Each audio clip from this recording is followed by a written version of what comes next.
My life matters. On July 31st, 2004, I was in a car accident in Russia that literally shattered my body and my life.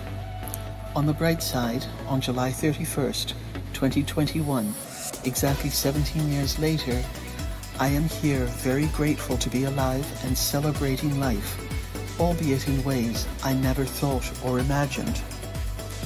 I dreamed of a passive way of earning a residual income because I could not work, and I always hoped that something good would happen one day.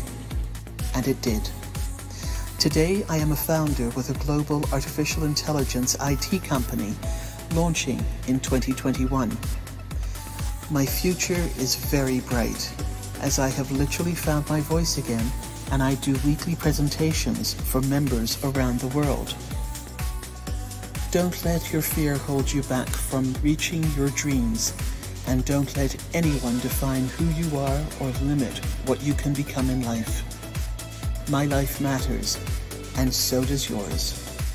If you would like to join us in changing the world in so many incredible ways, please contact me for more information or get back to the person who sent you this video. Thank you for listening, and I look forward to welcoming you into our global family of over 810,000 people, like-minded and wonderful people. For our highest good and the highest good of all, we are all in it to win it.